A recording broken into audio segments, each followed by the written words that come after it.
예, 오늘은 마태복음 6장 12절에 우리 죄를 사하여 주옵시고 라는 다섯 번째 장을 함께 나누도록 하겠습니다. 우리가 지난 시간에는 배경에 대해서 지난 시간에 살펴보았고, 그리고 단어적 설명에 대해서도 살펴보았습니다. 오늘은 이 주기도문의 맥락, 구조, 그리고 다섯 번째 차원의 그 구조에 대해서, 맥락에 대해서 살펴보고자 합니다. 이 간구의 순서는 두 가지 사실을 말해주고 있습니다. 첫째는 다섯 번째 간구는, 죄들의 용서에 대한 간구는 네 번째 청원, 네 번째 간구인 떡, 일용할 양식 다음에 나옵니다. 일용할 양식과 죄사함의 중요성을 비교하면 일용할 양식보다 죄사함이 더 중요합니다. 그런데 그 후에 나옵니다. 그리고 죄사함의 시제는, 우선 죄사함은 하나님의 측면이라는 것을 우리가 알고 있습니다. 그죠? 죄들의 용서는 우리 측면이라는 것을 알고 있고요. 근데 지금 여기서는 죄사함이라고 이야기하고 있고 하나님의 측면이다. 죄사함의 이 시제는 항상 현재입니다. 정확히는 과거처럼 보이지만은 미래를 포함하고 있는 현재입니다. 현재라는 이 말의 의미는 하나님의 측면이면서 동시에 영원이라는 개념을 가지고 있다는 말입니다. 하나님은 항상 현재입니다. 하나님에게는 과거, 미래가 존재하지 않습니다. 하나님은 항상 현재입니다. 그렇다면 왜 일용할 양식인 이 떡 다음에 죄들의 용서, 죄사함이 나왔을까요? 구조를 보시면 일용할 양식, 눈에 보이는 가시적이고 물질적인 것이 나왔습니다. 그런 다음에 비가시적인 죄들의 용서가 그 다음에 나왔습니다. 신령한 복에 대해서, 영적인 것에 대해서 비가시적인 것이 물질적인 것, 지상의 것, 이것 다음에 이어서 나왔다라는 겁니다. 그래서 가시적인 것, 물질적인 것, 이 땅에 있는 것을 가지고 자연스럽게 이것이 비가시적인 것, 하늘에 있는 것, 비물질적인 것, 영적인 것으로, 그러니까 땅에서 하늘로 옮겨져 가고 있는 순서를 우리가 볼 수 있습니다. 그러니까 물질적인 것, 이 땅에서 비가시적인 것, 육체적인 것에서 영적인 것, 비물질적인 것, 하늘로 이어집니다. 이러한 것이 또 어떤 것이 있을까요? 대표적인 것이 물질적이고 가시적인 것이 그것을 통해서 하늘의 것, 신령한 것, 비가시적인 것, 비물질적인 것으로, 영적인 것으로 해석을 해야 하는 것. 그것이 어떤 것이 있을까요? 성례가 그런 것입니다. 자연스럽게 비물질적인 것으로 이어집니다. 떡과 포도주, 성찬이 그런 것입니다. 그래서 인이라고 이야기하고 표징된 것이라고 우리는 이야기합니다. 가시적인 것을 통해서, 표징을 통해서 표징된 것을 바라보는 것과 같습니다. 성례의 직무는 하나님의 말씀과 다르지 않습니다. 예수 그리스도 안에서 하늘에 있는 은혜를 가시적인 것을 통해서 나타내고 제안하십니다. 이것을 믿음으로 받습니다. 그러나 성례 자체가 무엇이 있다라고 생각하면 안 됩니다. 떡과 포도주 자체가 무엇이 있다라고 생각하면 안 됩니다. 그것 자체에 무슨 신령한 무엇이 있다라고 생각하면 안 됩니다. 일용할 양식을 받는 것도 마찬가지입니다. 일용할 양식 자체를 무엇이 있다, 일용할 양식을 받는 것에 무엇이 있다라고 생각해서는 안 된다는 겁니다. 아무것도 없습니다. 단지 그것은 수단입니다. 성찬이라는 수단을 통해서 예수 그리스도에게 표징된 것에 인도함을 받듯이 외적 표징으로서 돕는 역 역할을 하는 것이 떡과 포도주입니다. 일용할 양식이 마찬가지인데 일용할 양식이 말하고자 하는 것이 무엇이었죠? 너희는 떡으로만 살 것이 아니라 하나님의 말씀으로 살라 라면서 오병이어의 이적에서 떡이 말하고자 하는 것, 참된 만나가 말하고자 하는 것이 예수 그리스도였습니다. 일용할 양식이 말하고자 하는 것은 예수 그리스도입니다. 참된 양식이신, 참된 떡이신 예수 그리스도입니다. 그래서 성령의 수단인 기도를 통해서 예수 그리스도에게 인도함을 받기 위해서 외적 표징인 일용할 양식이 주어지는 것입니다. 예수 그리스도에게 인도함을 받게 하기 위해서 일용할 양식이 주어지는 것입니다. 그래서 예수 그리스도에 의해서 우리에게 전해지는 복은 가시적이고 물질적인 표징에 의해서 볼 수 있도록 일용할 양식을 주시는 겁니다. 그러니까 일용할 양식이 중요한 것이 아니라 이것이 말하고자 하는 이 표징된 것인 예수 그리스도가 중요하다라는 겁니다. 일용할 양식 자체는 아무것도 아닙니다. 성령께서 이것을 수단으로 일용할 양식을 수단으로 예수 그리스도에게 인도하지 아니신다면 일용할 양식만 붙들고 있다면 우상 숭배에 불과합니다. 그것이 말하는 비밀적 뜻이 있습니다. 표징된 것이 있습니다. 그런데 그것은 없애버리고 가시적인 것만 붙들고 있으면 이것은 우상 숭배가 되어버립니다. 가시적 표징 그 너머로 우리의 마음을 일으켜 그것을 바라보아야 합니다. 이때 바라볼 때는 믿음으로 바라봅니다. 이러한 것이 일반 성례다라는 것을 우리는 배웠습니다. 일반 성례는 가시적 상징입니다. 가시적 상징을 통해서 믿음을 보증합니다. 그런데 이때 말씀이 더해져야 합니다. 이 말의 의미는 말씀으로 이것이 가시적인 것이 어떤 의미인지 바르게 해석되어져야 한다는 것입니다. 그러니까 일용할 양식을 주시옵소서라는 말은 그저 내가 물질을 소유했다 그런 개념이 아닙니다. 가시적인 것을 통해서 이 가시적인 것이 진짜 말하고자 하는 것이 있는데 이 말하고자 하는 진의 예수 그리스도에게 인도함을 받아야 한다는 것입니다. 그렇다면 예수 그리스도에게 인도함을 받는다는 것이 어떤 의미일까? 우리는 네 번째, 다섯 번째, 여섯 번째 강구가 모두 그리고로 연결되었다고 배웠습니다.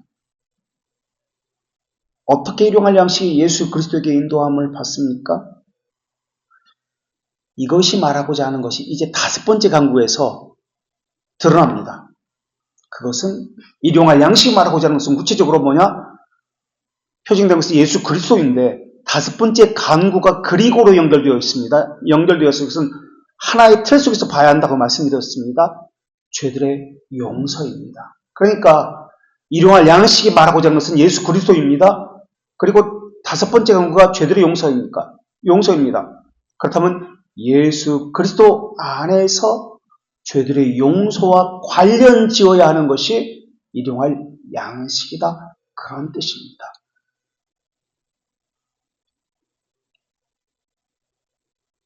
결국 네 번째 강구가 말하고자 하는 것은 일용할 양식, 가시적인 것, 물질적인 것을 구하는 것입니다만 그것이 전부가 아닙니다. 그것이 진의는 표징된 것은 실체는 예수 그리스도를 통한 죄들의 용서가 실체다라는 것을 말하고 있습니다. 또 거기서 죄들의 용서와 거기서 그치는 것이 아니라 죄들의 용서와 여섯 번째 강구인 시험에 들지 않는 것, 그러니까 견인과도 관련되어 있습니다. 견인, 하나님의 나라에 들어가는 것과 모두 연결되어 있습니다.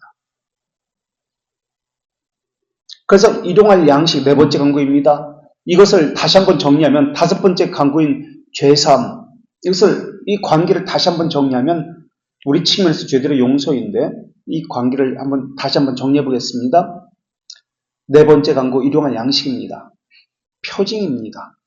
이제 가시적인 것이죠. 이것은 사인입니다. 물질적인 것입니다. 이 땅의 것입니다. 표징, 사인, 가시적인 것, 물질적인 것, 지상적인 것, 육체에 속한 것, 이것은 에덴 동산에서 가시적인 것으로 우리에게 아담과 하와에게 주어졌던 것이 무엇이죠? 이 가시적인 것을 통해서 이 가시적 넘어 있는 것을 바라보도록 했습니다. 에덴 동산에서 아담과 하와에게 주신 가시적이고 물질적인 것이 무엇이었죠? 선악을 알게 하는 나무였습니다. 이것을 지금 이야기하고 있는 겁니다. 선악과 표징, 사인, 가시적, 물질적, 육체적, 지상적 선악과. 그리고 또 출애굽 이후에 모세를 통해서 주어진 가시적인 것 무엇이었죠? 선악과였다면 에덴 동산에서 모세를 통해서 주어진 것은 두 돌판, 십계명입니다.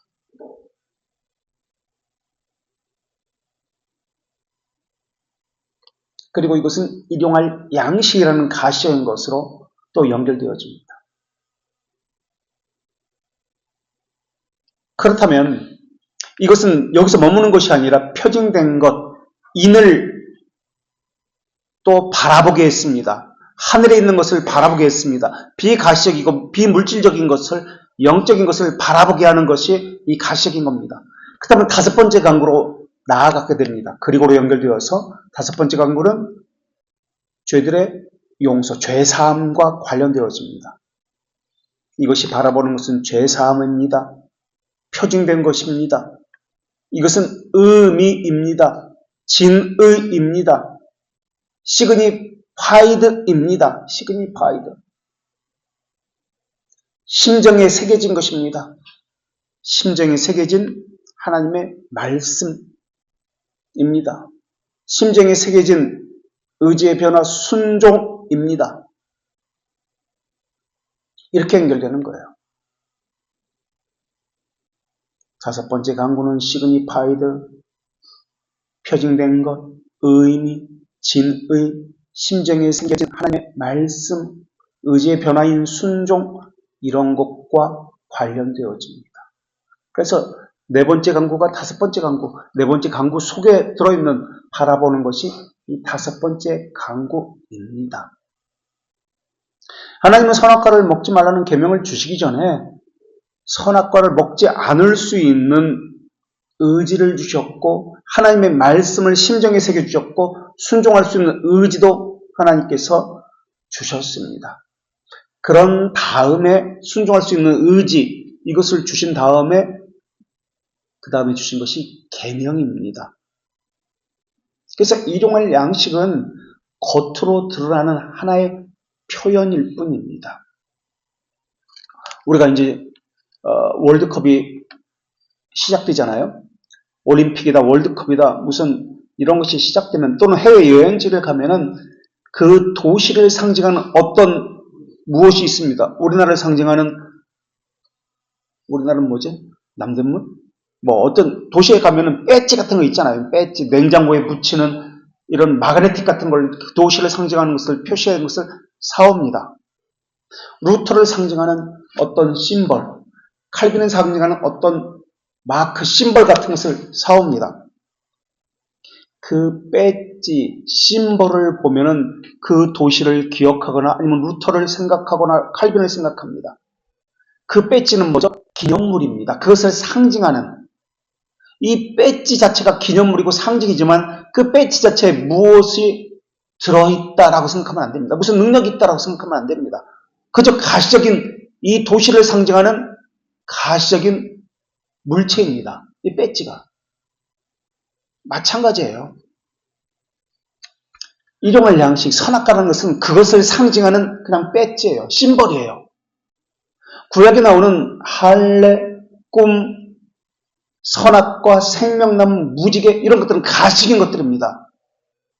가시적의 성례예요. 이것은 중요한 것이 아니에요. 그것은 다 배지예요. 이것이 배지가 말하고자 하는 그 실제가 있습니다. 그 배지가 상징하는 그 실제는 예수 그리스도의 죄사함을 나타내기 위한 배지입니다. 이것을 다른 말로 언약이라고 이야기합니다. 배지가 말하고자 하는 것은 죄들의 용서와 관련된 언약이다. 그런 것이 일용할 양식, 선악과 이런 가식인 것이에요. 구약에서는 무지개로도 나타났고, 노아의 방주로도 나타났고, 할례 또는 생명나무 또는 여러 가지 이적들, 꿈 이런 것으로 나타납니다. 이게 가시적 성례입니다. 배지. 이 배지는 언약이 예수 그리스도의 죄들의 용서를 나타내기 위한 겁니다. 그래서 배지만 붙들고 있으면 우상 숭배가 됩니다. 배지가 말하고자 하는 그 의미를 붙들어야 합니다. 주기도문의 네 번째 강구도 마찬가지예요. 이것은 배지예요. 배지, 심벌이에요.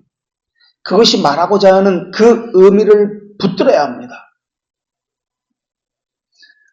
물로 뿌리는 세례는 무엇을 상징하고 있죠? 우리는 세례받았다. 물로 세례를 받았다고 이야기합니다. 그것이 상징하는 것이 뭐죠? 물을 뿌리는 것은 배지입니다. 가식인 거예요. 세례가 상징하는 것은 뭐예요? 무엇과 관련되어지죠? 씻기는 정결, 죄들의 용서와 관련되어집니다. 세례가 상징하는 것은 죄들의 용서, 씻기는 것, 정결케 되는 죄들의 용서와 관련되어집니다. 성찬은 떡과 포도주가 상징하는 것은 가식인 것이 이 배지, 떡과 포도주라는 배지 심벌이 상징하는 것은 뭐죠? 그것은 먹는 것 자체가 중요한 것이 아니에요. 이것을 먹는다는 의미가 뭐죠? 이것이 상징하는 것은 죄를 짓지 않는 것과 관련되어집니다. 구속을 증명하는 죄를 짓지 않는 거룩과 관련되어지는 것이 성찬입니다. 그래서 세례는 가식인 물뿌림을 통해서 죄를 씻기는 것을 말하고, 성찬은 피를 통한 거룩함, 정결함을 이야기합니다. 그래서 세례와 성찬은 예수 그리스도 안에서 발견되어집니다. 그러니까 일용할 양식인 이 네 번째 강구는 예수 그리스도를 통한 죄들의 용서를 상징하고 나타내는 것인데, 또 시험에 들지 않는 강구, 견인과 연결되어집니다. 그러니까 죄들의 용서는 성례에서 무엇과 관련되어진다? 죄들의 용서는 죄사함인 세례와 연결되어진다. 시험에 들지 않는 것은 성례 가운데 성찬과 관련되어진다. 이렇게 연결되어집니다. 자, 마태복음에서 우리 그렇다면 주기도문의 위치를, 구조를 한번 보겠습니다. 성경을 한번 볼까요?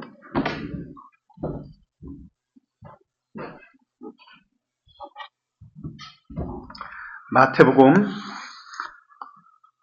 5장부터 보면 주기도문이 어느 구조 속에서, 맥락 속에서 나오는지 한번 보면은, 맨 먼저 주기도문의 위치는 첫 번째 나오는 것이 팔복이 나옵니다. 마태복음 5장 16절까지. 마태복음 5장에서 복 있는 사람은 그러면서 1절부터 시작해서 16절까지 팔복이 나옵니다. 그 다음에 17절부터 48절까지 반어적 표현이 나옵니다.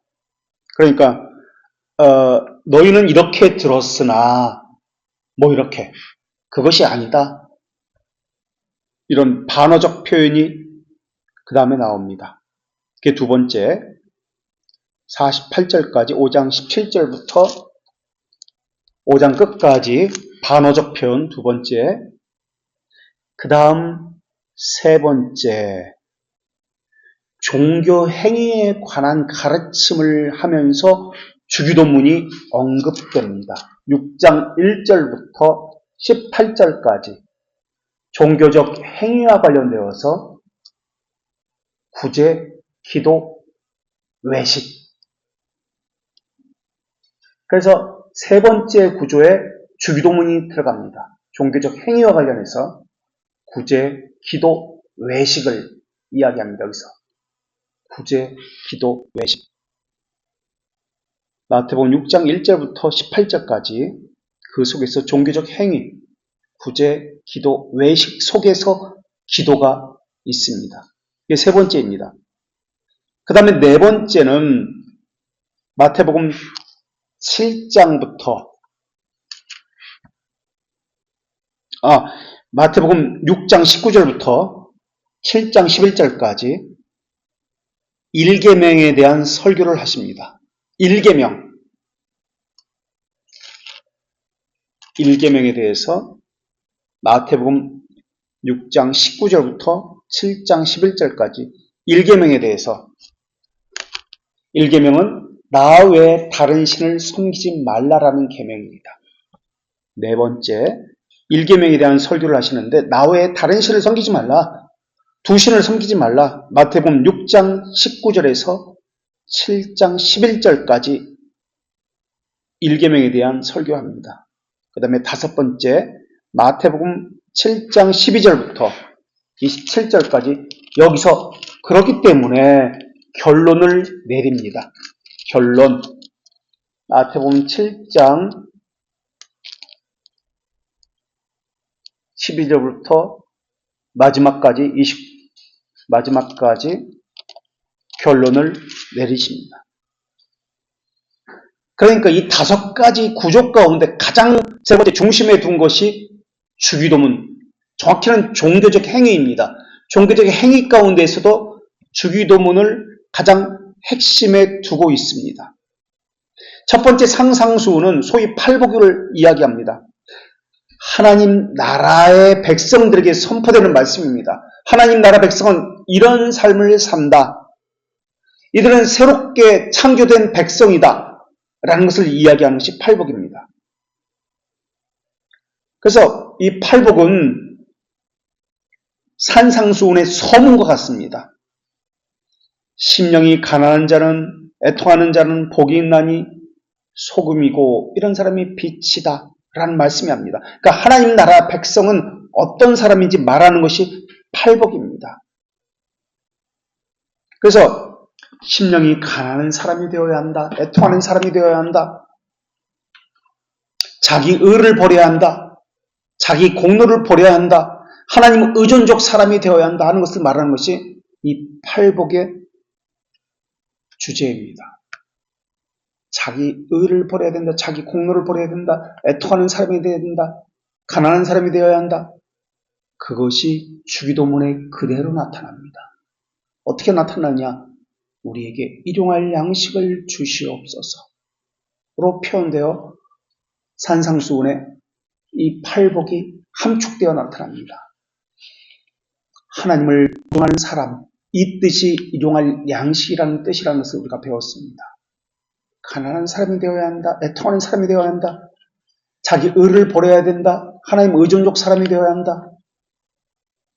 이것이 주기도문의 네 번째 강구인 일용할 양식을 구하는 기도로 표현되어 있습니다. 의에 줄이고 목마른 사람이 되어야 한다. 그런 사람이 하나님의 백성이고 하나님 나라에서 위로를 받을 것이다. 그래서 팔복은 하나님 나라의 백성의 정체성을 말합니다. 그리고 두 번째 나오는 것이 마태복음 5장 13절에서 17절에서 48절까지인데요. 여기서 소위 반대어법을 통해서 너희가 이렇게 들었으나 이것은 그런 뜻이 아니라 이런 뜻이다 라고 새롭게 해석해주는 그런 말씀을 합니다. 너희가 옛사람에게 살인하지 말라는 계명이 주어졌으나 너희가 들었으나 살인이라는 뜻은 이런 뜻이다. 너희가 간음이라는 말을 들었으나 그것은 이런 뜻이다. 그러니까 십계명에 대한 바른 해석이 무엇인지 보여주고 있는 것이 이 반어법적인 표현 마태복음 5장 17절에서 48절까지입니다. 너희들은 문자만 알고 있다. 문자 너머의 뜻을 바라보아라 라는 것이 이 반어적 표현의 핵심입니다. 문자는 외형이 아니다. 하나님의 말씀은 그것의 너머에 있다. 정신, 우리가 배운 코르라는 라틴어. 우리 성경은 마음으로 번역되어 있는데 행동을 유발시키는 코르의 법이다. 이것은 마음에서부터, 양심에서부터, 코르에서부터 이것은 지켜지는 법이다. 라고 반어법적 이 표현, 두 번째 표현에서 해석을 해주고 있는 겁니다. 그 다음 세 번째 단락이 종교적 행위에 대해서 이야기하고 있는 마태복음 6장 1절에서 18절까지의 주기도문 본문입니다. 그런데 여기 보면 경건의 실천과 관련되어서 주기도문도 포함되고 있는데 보면은 구제를 먼저 이야기합니다. 구제. 외식과 관련해서 이야기합니다. 구제는 외식. 그리고 자선을 이야기했고 그 다음 기도를 이야기했고 그 다음 또 외식을 이야기합니다.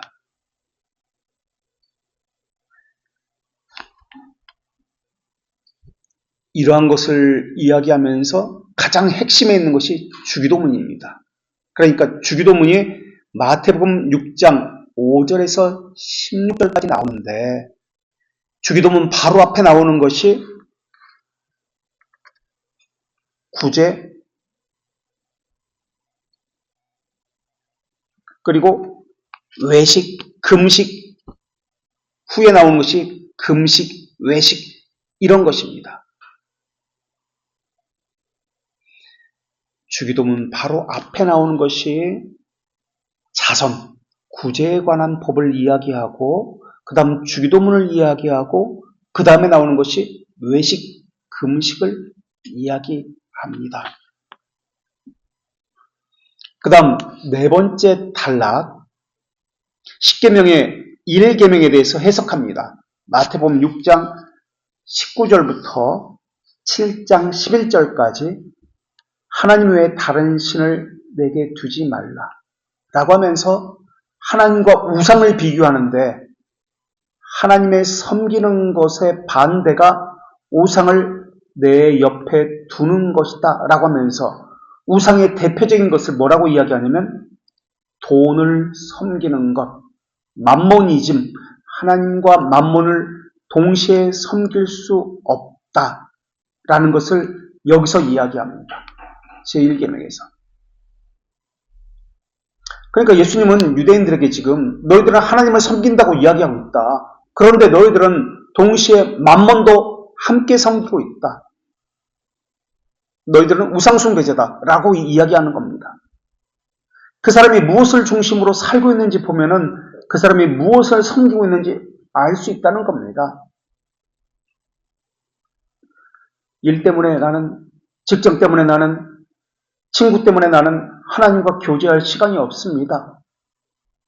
성경에 있는 것도 묵상하는 것도 우선순위가 아닌 사람입니다. 직장이 우선순위입니다. 친구가 우선순위입니다. 가족이 우선순위입니다.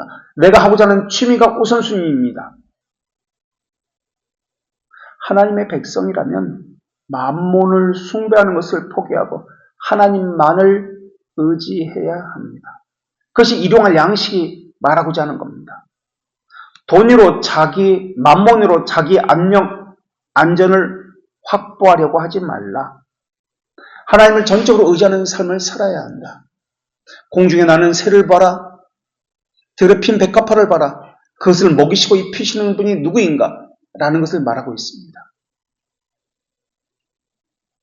그러면서 마태복음 6장 16절에서 7장 11절에 10계명의 제1계명 우상을 섬기지 말라라는 것을 설명합니다. 그리고 맨 마지막에 결론 단계가 7장 12절에서 27절에 나옵니다. 여기서는 행위의 열매를 보고 그 사람이 누구인지 알 수 있다라고 이야기합니다. 그래서 산상수훈은 이렇게 5가지 부분으로 나눕니다. 그 구분 가운데 가장 중심에 있는 것이 바로 종교 행위에 관한 것이고요. 또 종교 행위에 관한 것 중에서 주기도문을 중심으로 앞에는 구제와 관련해서, 그리고 주기도문 후에는 외식과 금식과 관련해서 그렇게 이야기합니다.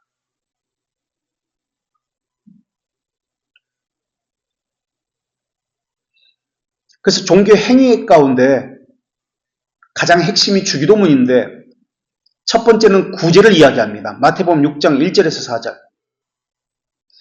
예수님은 여기서 오른손이 하는 것을 왼손이 모르게 하라고 가르칩니다. 그리고 주기도문을 가르치시고 그 다음에 주기도문 가르치고 바로 이어서 금식을 가르칩니다. 금식하는 것을 사람들에게 드러내지 말라.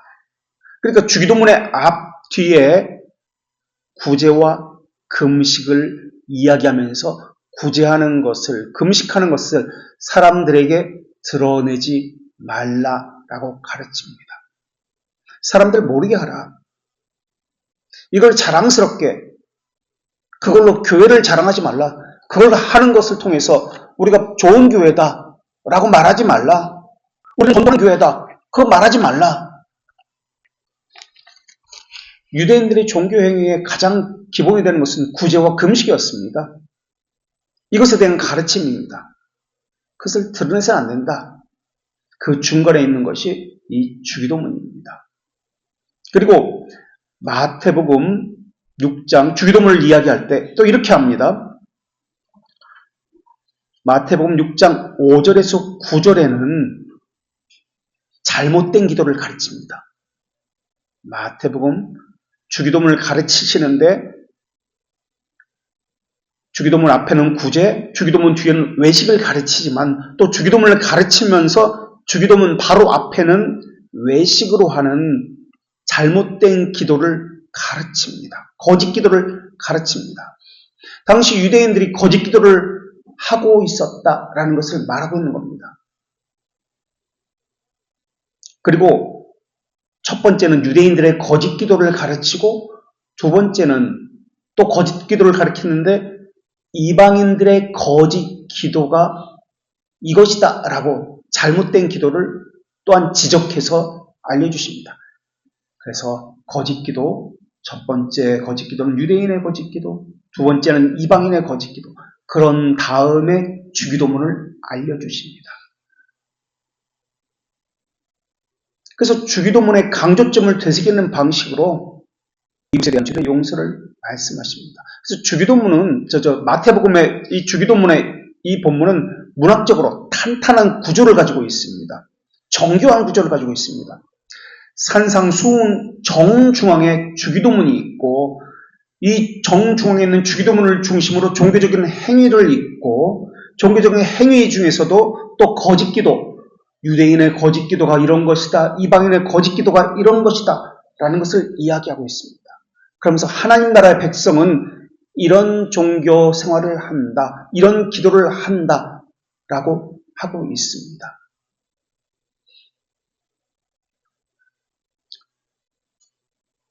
그럼 유대인의 거짓 기도가 무엇일까요? 이방인들이 하는 거짓 기도가 무엇일까요? 그것을 알면 주기도문이 말하고자 하는 뜻이 무엇인지도 알 수 있습니다. 기도를 유대인처럼 하는 사람들, 이방인처럼 하는 사람들 있습니다. 이것은 우상 숭배와 연결되어집니다. 라는 것이 지금 이 구조입니다. 그래서 1계명을 이야기하고 있는 거예요. 기도를 잘못하면 1계명을 어기는 것과 관련되어집니다. 유대인처럼 하는 거짓 기도는 무엇입니까? 이방인처럼 하는 거짓 기도는 무엇입니까? 사람들에게 보십시오. 유대인들의 거짓 기도가 6장 5절부터 나옵니다. 또 너희는 기도할 때 6장 5절 기도할 때 외식하는 자와 같이 하지 말라. 그들은 사람에게 보이려고 이렇게 기도한다. 6절에 너희는 기도할 때 골방에 들어가서 문을 닫고 은밀한 중에 기도하라. 이게 지금 유대인들의 거짓 기도입니다. 사람들에게 보이려고 하지 말라.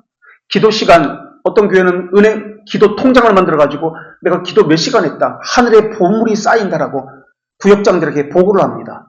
그래서 내가 기도 하루에 2시간씩 했다, 3시간씩 했다. 부역장 보고해서 우리 교회는 이렇게 기도에 몇천 시간 했다. 우리 기도 목표는 한 달에 10만 시간이다. 이런 것을 합니다. 또 어떤 교회는 기도 그 노트를 적어가지고 여기에 1시간 암흑의 권사가 여기 들어가서 기도했다. 여기 골방을 만들어 놓고 이쪽 2번 방에서는 암흑의 권사가 들어가서 2시간 기도했다. 매주 써놓고 합니다. 릴레이 전교인 기도회도 합니다. 외식하는 기도예요. 유대인들이 하는 기도입니다. 이거 하지 말라. 그게 지금 6장 5절부터 나옵니다. 그런 다음에 이방인들의 기도가 나옵니다. 7절부터 5절, 6절은 유대인들의 거짓 기도가 나오고 7절부터는 이방인들의 거짓 기도를 이야기합니다. 그들의 기도는 중언부언하는 기도다. 이방인들의 기도는 말을 많이 하면, 기도 오래 하면은 하나님이 들으실 것이라고 생각한다. 이거 거짓 기도다. 그들을 본받지 말라. 하나님은 구하기 전에 먼저 아신다. 그러므로 이렇게 시작합니다. 이 앞에 것과 연결시켜서 그러므로라고 이야기합니다. 이게 주기도문이에요.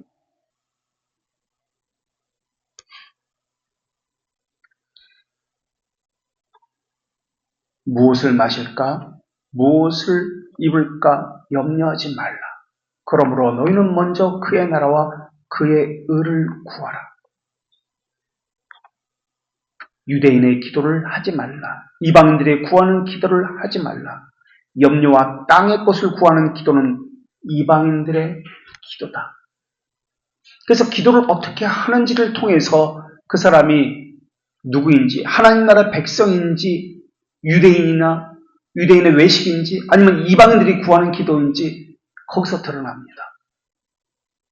그래서 하나님 나라와 하나님 나라의 백성의 특징은 기도에 있습니다. 그 기도는 하나님과 아버지 됨이, 그 관계가 회복된 사람들의 기도이기 때문에 그렇습니다. 그래서 주께서 가르치시는 이 주기도문은 하나님의 백성의 삶의 중심되는 경건과 관련되어 있습니다. 그러니까 지금까지 이야기했던 이방인들의 기도, 유대인들의 기도가 아니라 너희는 먼저 그의 나라와 그의 의를 구하는 기도이고, 만몬과, 그러니까 우상과 함께 하나님을 섬기는 그런 신앙생활이 아니라 라는 것을 이야기합니다.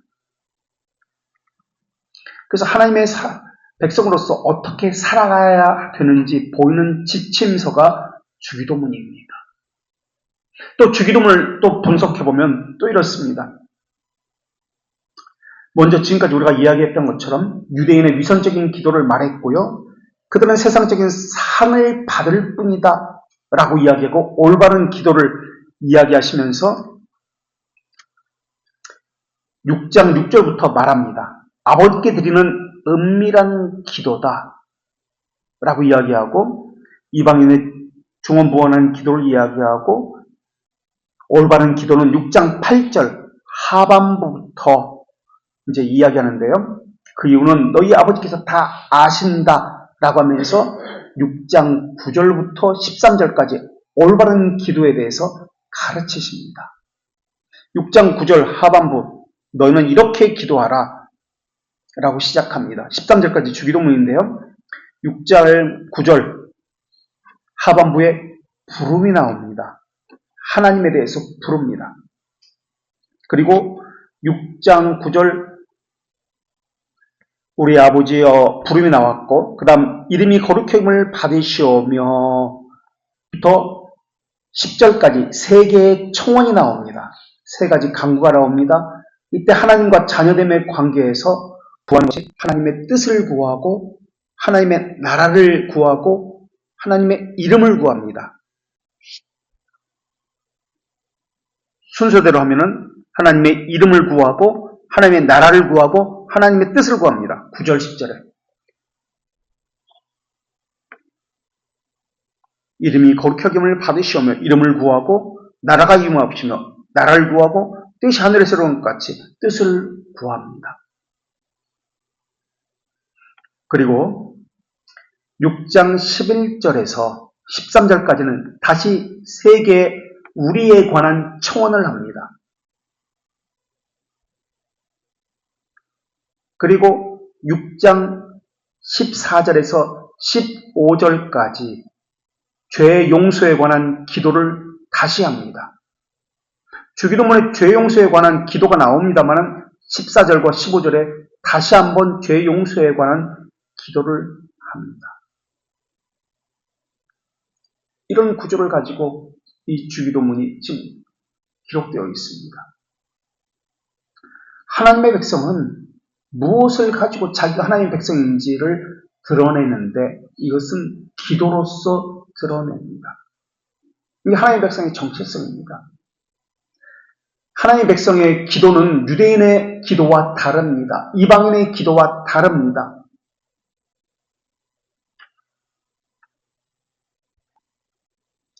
주기도문을 앞뒤로 둘러싸고 있는 것이 8절과 6장 8절. 제가 한번 읽어보겠습니다. 6장 8절. 그러므로 그들을 본받지 말라. 여기서 그들은 유대인과 이방인입니다. 유대인의 기도와 이방인의 기도를 본받지 말라. 구하기 전에 너희 아버지께서 있어야 할 것을 다 아시느니라 라고 이야기합니다. 아신다. 지혜, 전능성을 의심하지 말라. 신뢰하라. 이것이 기도를 말하고 있는 핵심입니다.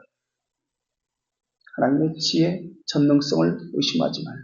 이것이 전제가 돼서 하나님의 지혜를 의심하지 말라. 다 아신다. 전지전능입니다. 그러니까 전지전능성을 의심하지 말라. 다 아신다. 그런 다음에 나오는 것이 주기도문의 시작입니다. 그리고 주기도문을 끝나고 나서 다시 한번 죄들의 용서를 기도합니다. 너희가 사람의 잘못을 용서하면 너희 하늘 아버지께서도 너희 잘못을 용서하시려니와 너희가 사람의 잘못을 용서하지 아니하면 너희 아버지께서도 너희 잘못을 용서하지 아니하시니라. 잘못된 기도의 예를 유대인의 기도, 이방인의 기도로 들고 주기도문이 바로 죄들의 용서에 대한 가르침을 다시 덧붙임으로 주기도문이 끝납니다. 그러니까 주기도문에 관해서 이 다섯 번째 강구, 죄들의 용서가 앞뒤를 감싸고 있는 구조입니다. 너희 아버지께서 아신다. 너희 아버지께서 용서하지 않으신다. 라는 구조로 너희 아버지가 이것의 공통점이기도 합니다. 그런데 누가복음을 보면은 마태복음은 6가지 강구가 나오지만 누가복음에는 6가지 강구가 나오지 않습니다. 5가지 강구로 되어 있습니다.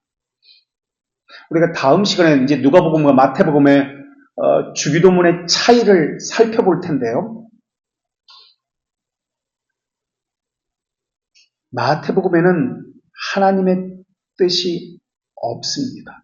그리고 마태복음에는 괄호로 표현되어서 종결, 그러니까 마태복음 6장 13절에 나라와 권세와 영광이 아버지께 영원히 있사옵나이다. 아멘. 이 부분이 누가복음에는 없습니다.